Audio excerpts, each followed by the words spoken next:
বাংলাদেশকে manufacturing hub হিসেবে গড়ে তুলতে হবে, আর এই হাব গড়ে তুলতে এবার চীনা বিনিয়োগকারীদের প্রতি আহ্বান জানিয়েছেন অন্তর্বর্তী সরকারের প্রধান উপদেষ্টা অধ্যাপক মোহাম্মদ ইউনূস। ৩০ মে চীনা বিনিয়োগকারীদের নিয়ে আয়োজিত বিনিয়োগ সম্মেলনে সব কথা বলেন তিনি।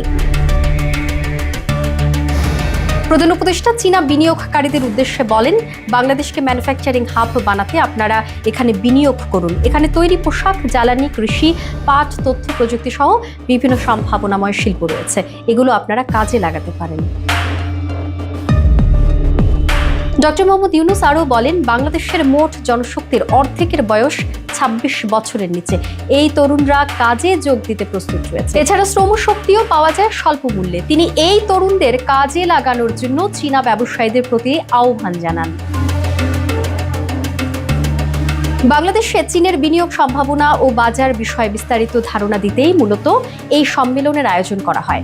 বাংলাদেশ ও চীন সরকার যৌথভাবে এই সম্মেলনের আয়োজন করে। সম্মেলনে চীনের ১০০ কোম্পানির প্রায় ২৫০ বিনিয়োগকারী ও ব্যবসায়ীরা অংশগ্রহণ করেছেন।